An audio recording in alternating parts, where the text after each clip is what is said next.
Welcome, welcome, welcome. This is the War Duck, and I'm here with Mr. Krow as always. Hey, everybody. Great to see you. I'm a little short there. Okay. So, this week's, we're going to call Social Media Week because we got a couple headlines for social media. We're going to start with, apparently, I didn't know this, but apparently social media is like the best place to get illicit drugs from.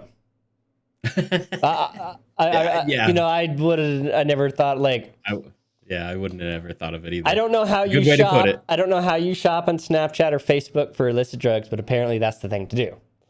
So this headline is Snapchat fights drug dealing on app amid surge of youth overdose deaths. So I guess am a little out of touch. I didn't know that this was a thing. I didn't either. But apparently, where was it? I was trying to find the numbers of deaths. They said that fentanyl fatalities rose to more than 93,000 in 2020. Yeah. Okay. So a 32% increase in 1 year. Yes. That's from 2019 to 2020. Yeah. That blew me away when I read that number, 93,000 in 2020. I was like, holy crap. And that's just fentanyl fatalities. Yes, that's a specific. Yeah, that's not other illicit drugs. But, they say every drug you try is now a game of Russian roulette. Shabir Safdar, oh God, director of Partnership of Safe Medicines, a nonprofit fighting pharmaceutical counterfeits. Yeah. They're the people trying to fight. Make sure that the drug you're taking is truly the drug that you're taking, because there's a lot of counterfeits out there. Right. So a cheap synthetic opioid is up to 100 times more potent than heroin. Holy crap. Yeah, and is often mixed into counterfeit pills that young people buy on social media, making them mistaking them for pharmaceutical drugs. So it's easier to overdose because they're not regulated by the, what is that? Is that the FDC or FDA? I don't remember. FDA? Is it FDA? Okay. Food and Drug Administration. Yeah.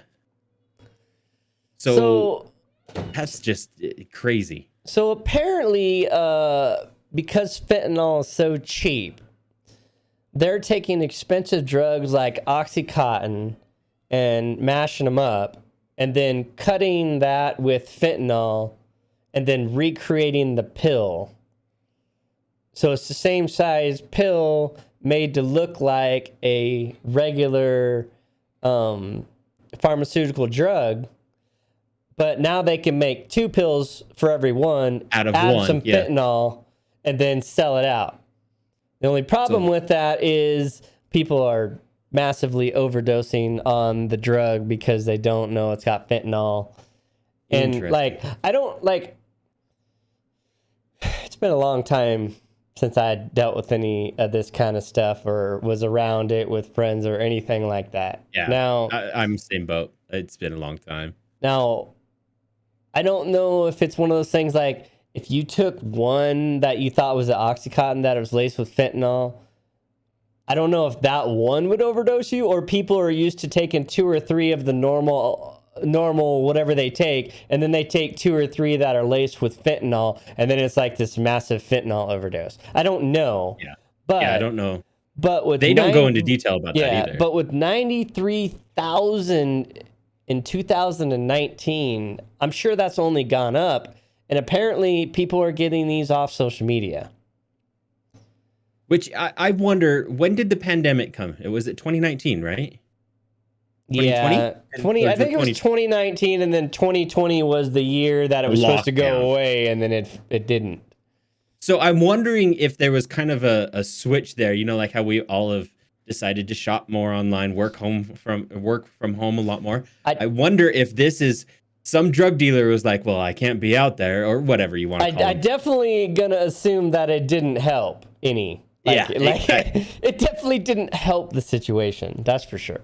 I'm thinking people just started getting used to doing things online, and this just became a new thing during that year. I don't know. Like, okay, to be fair, I don't have Snapchat, and I'm rarely on Facebook. Yeah. But still, I've never seen, like, you can't just advertise, hey, I'm selling fucking fentanyl, or whatever, so true, right? Like, how do you do your business? It's true. I don't, so, like, they must have, like, code words or something that people search for or something. I don't know. But they said that Snapchat said they increased their thing by 390%, I think is what it said. If I can find it. Wow. I got it. Snapchat said it increased its proactive detection of drug sales by 390% in the past year. Okay. That's a lot. Okay, I know, but hold on. So you went from none to I check like what 39 pages, and so now you're at 390%. Or like, what do you mean? Like, right? Yeah. Because, and what does that mean? The proactive detection of sales, and like, you search these common, like you have people that search Oxycontin. Oh no, that didn't come up. There's one check. Whatever, then a couple nicknames. Nope, another check. Like, I don't know what this means, right? Like, yeah. See, and I don't know. When systems detect drug dealing activity, what is that? What does that mean? How promptly do you ban the creator. That? So be careful if you're on Snapchat not to be talking about drugs, because you may just end up getting banned, even if you're just talking about it. So, I don't know how. Like, I'm just thinking, at least my dealings with Snapchat was my teenagers, right? My older teenagers. That's the way that they were able to discuss with their friends and not have a trailing message, right? Because after so long, the personal messages were deleted. But isn't that the whole point of Snapchat? You send a message, and after the person looks at it, it's gone. It's supposed to be gone, after. Why, as a parent, would you ever let somebody have this? This is just. I did. Seems I really didn't. Not a good idea. My kids snuck around and was able to get it, but my coworker just had a thing like he had a thing with his daughter, and he's like, okay, you do not download any apps onto the phone without approval. And he's all, if you do, you lose your phone forever. We're not dealing with it again. Oh, wow. And so he just he's like, she downloaded a whole bunch of apps, and so he's like, no phone. And she thinks she's gonna get it back. So now it's like this big thing where he's like, no, you're done. You're done. So so he was just talking about that today. But and me, I am good for him though, for sticking to it. Yeah, I am dead set. Is my girls will not have a phone until they can drive. Once they can drive, they're gonna get a 4-button fucking phone. Call mom, call dad, call grandma, and call 911. That is it. I am not playing this fucking. So you're gonna get a fucking flip phone with 4 goddamn buttons on it. That's it. You can't even text. I ain't playing that goddamn game. That's not pretty much what my younger kids have. They my mini G. He's a teenager, and he's got a phone, but he can't. It doesn't play games. It won't play. It's not in the OS. It can't play, and it's very limited on the apps that it can have. And basically, he can call as many numbers as he wants, so he can call his friends, he can use it and all that, but there's no apps, no game apps. He still has to. And then my youngest son has a watch that he just it's like 4 buttons. He can call for an emergency, and then 3 numbers that we designate. Yeah. Because I was like, go around and smart off about not having a regular phone. I'll get you a goddamn pager, and we'll see how that works out for you. I wish the pagers would come back. It'd be so much easier. Because I'm just not gonna play that sexting or or phone harassment, or I am not playing that game. That is not just. Mm-mm. And like, Yeah, it's been tough. I didn't have a phone when I was growing up in high school, so you don't need one to survive. It's true. My phone now, like I can't even leave this laying around because in one of these little. Yep, the little kids are like, I want to play with it. They'll grab it, and the next thing I know, I got 42 pictures of somebody's foot or the wall or whatever, because they're just like click, click, click, click, click, and then my phone's like, hey, your storage is all filled up. You're out of like, storage. Yep. Yeah. Been there. So it said that they're working with experts, so they probably have a bunch of teenagers that they're paying to continually update the list of slang and drug-related terms. Because I'll tell you right now, you can't hire an adult for that job. They probably got some of the people in the music industry. I bet not. Telling them some of their slang that they use. You have to be employing kids, or that's not going to work. Because I don't care if you're a rock star, the biggest rock star in the world. If you're 30, 35, kids are using words you ain't have no idea what the fuck it means. I had one of those acronyms actually come up yesterday. I had one of my followers from the channel, and they were like saying, "Hey, I did this and did this," and I'm like, "Oh, that's awesome, good, congratulations." And then they were like, "Well, I've still got this and this and this," and I was like, "Oh, I'm so sorry." And they're like, and then comma DWDW. I was like, what the fuck is DWDW? Like, what is that? Well, I'll let y'all know. Don't worry. It's all it came out to be. But I'm like, I don't know what this DWDW means. But yeah, so yeah, and this is a teen. This is a teenager. Funny, what's funny is when I was streaming Kingdom Come Deliverance, right? Somebody was like, "Oh man, that's a great thing for KCD," and I was like, it took me like 2 minutes to realize what KCD was. I was like, what's KCD? Oh, Kingdom Come Deliverance. I was like, Jesus Christ. I'm playing the game. I was like, God damn. But I'm like, fuck, I suck at acronyms and all these kids. I was like, I don't know. So I was like, okay, yeah. I'm dumb. It's Kingdom Come Deliverance, whatever.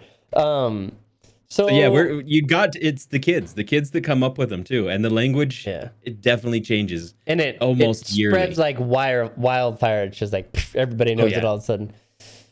Yeah, they just start using it. So they bring up this thing. Indeed, Instagram, like, because they're Facebook, Instagram, Snapchat. Snapchat's not the only one. They're just the one that said they were coming out with better protection. But apparently, in a 2001 congressional hearing, they were asking the whole question is, why are children's accounts even allowed to search for drug content to begin with? Much less allowed to do so in a way that leads to them drug dealing in 2 clicks, or leads to a drug dealer in 2 clicks. Yeah. Mike Lee of Utah, your Republican senator in Utah. Yeah, so accounts selling drugs or other regulated goods are not allowed on the platform. Well, okay. It's there. So this is like whether or not it's loud, it's there. Well, this is like any law, right? Gun laws or any laws, right? It's criminals don't care what the law is. They're already breaking the law. So they know that. Yeah. So it's like, you're not allowed on Instagram to send nude pictures or talk about drugs. Here's a nude picture of some drugs here. Like yeah. It's like okay. And like, okay, so you ban them and then they just start another account like 2 seconds later, right? Oh yeah, it's just it's like when you get raided or trolled, when you're streaming. It's like you ban that person, they just create another one, they come back. And then you ban them like 15 more times, yeah. Yeah, they create new accounts and come back. So parents of children who died of fentanyl overdoses previously shared with The Guardian screenshots and Snapchat account selling pills. One woman, Mendoza, said her 20-year-old son died in September 2020 after buying fake Xanax. Okay. Wow. First, the kid's 20. Why are you buying Xanax? You're an adult doing whatever, but Well, and see, that's the thing is like, the last time I took Oxycontin, I think I was in the military and I just had my wisdom teeth pulled. Mm-hmm. And they gave it to me the first day and I was like, out. The second day, it's all I had. I took it and I was like, what the fuck? And then like, I can't take this anymore because not only does it, I don't not like having control of my body, but it like kind of makes me feel sick and weird. And I just like, it's like, I don't know why people would do this for fun. Like it's so, I do not understand it because I don't know why people would want to feel like shit for fun. Like, I don't know. To me, I don't like it at all. So I don't understand a lot of like why people do pills. I don't even like taking aspirin. I don't even like taking aspirin for pills. I don't like pills at all. Like, I don't know why people do it for fun, but like Xanax or ketamine, like, I don't understand why those aren't feel good drugs. Why would you? Well, see, I correct me if I'm wrong, but I'm thinking, isn't Xanax for anxiety or panic attacks? Like, is that's that what right? I believe so. Yes. Yeah. So you and I are on the same page, and that's why I'm wondering if you have those. You have a doctor who has probably prescribed it, or you should be getting help. Why are you going this route? I just don't get it. He doesn't have a problem. No. He doesn't have an anxiety issue. He has a drug problem. Okay, yeah. Right? Yeah. And so drug addicts do weird shit, and they're going to get the cheapest, most available version they can. And that's going to be the cut shit with fentanyl because they can make it and produce twice as much. That's true, okay. But like, that's the whole thing, right? Is like, hey, do you trust this random drug dealer guy? This random right? dude. Like, are you going to give him the keys to your car and say, oh, go use my car all day. Just make sure you bring it back, right? Are you going to trust this guy with that? So why are you trusting him to give you a fucking pill that's not going to kill you? Or it's not going to have rat poison or Drano or God knows what other fucking shit in it, right? That's the craziness of this is these. That's the part I don't understand. I guess that's the whole point. Is if you're a drug addict, you don't think straight. You don't think in a way to protect yourself. All you can think about is getting your next drug. And I think that's kind of maybe what we're forgetting here. Yeah, I think you're right there. We are forgetting that part for sure. Is the mindset of a drug addict isn't looking at their safety. They are looking for their next fix. But the fact that you're 20 years old or younger doing this on Snapchat is a scary, scary thing.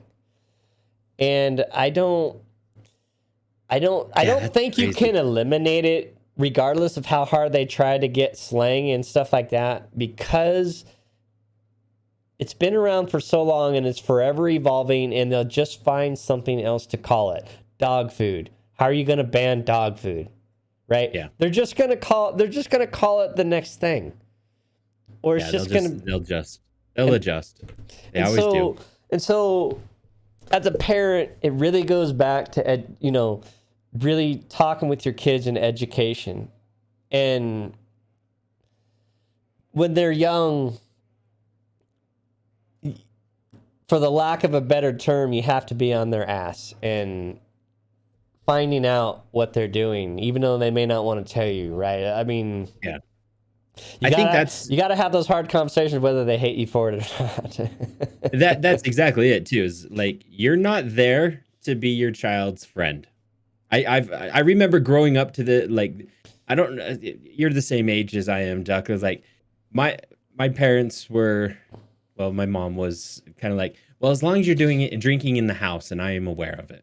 And I'm like, why did you let me drink anyways? Like, what? Why? So there's those kind of questions. And I think my mom was of the thing is, she's all, look, I know you're gonna go out and do it anyway.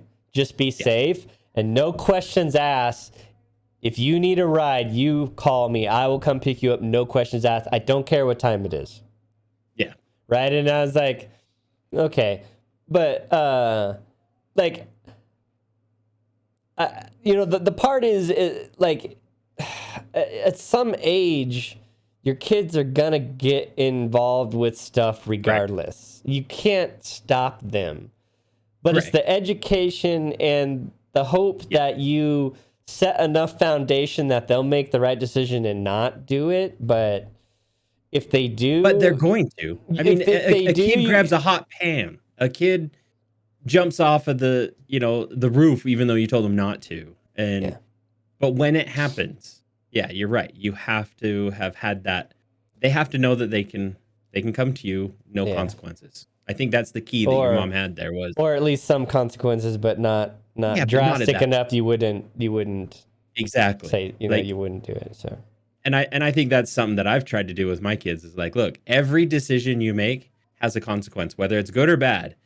And my knee-jerk reaction may not be the best at that time, but remember, it was a knee-jerk reaction, and we'll get through it, and we'll figure it out. But we're going to do it together. And I think you're not there to be your kid's friend. You're there to make sure that they're safe and that they have somebody to fall back on, that they trust that it comes to that kind of a situation. They need to go to someone they trust, not just someone they think they trust. So I won't kill you for doing something completely idiotic and stupid. I may punish you, and I may kill somebody else for it, but I won't kill you. You'll still be alive. So, I mean... yeah. So, man, if you got kids of that age and they got Snapchat and these other things, you need to be involved in looking at that stuff. I don't care. Like, to me, privacy doesn't matter on your social media. You can have privacy in your bedroom. Yeah. Privacy on social media, there's no such thing until you're 18 and out of the house. I've tried to teach my kids from the very beginning, the internet is not private. What you think was deleted was not deleted. It's out there. And it just goes to show. Start talking about things randomly in your house and see what kind of ads you get. And just thank God when we were this age, there was no such thing as the internet and stuff, because we were I was Dude, dumb. You can't prove half the stuff that I can tell you. I was dumb, and there ain't no video proof of any of that stuff that I did. Thank God. So we did some stupid stuff, and I had no friends that have any evidence, and I don't have evidence of my friends. We learned, and we enjoyed life. Thank God. Guilt-free. Guilt-free. No proof. Statute of limitations is expired, and there is no proof. Exactly. All right, so leave a comment down below. Subscribe to the channels, and check those social media pages out, and just be safe, and don't buy drugs out of some dude's sock. Just don't do it. Exactly. Be safe, everyone. We'll talk to you later. Much love, all. See ya.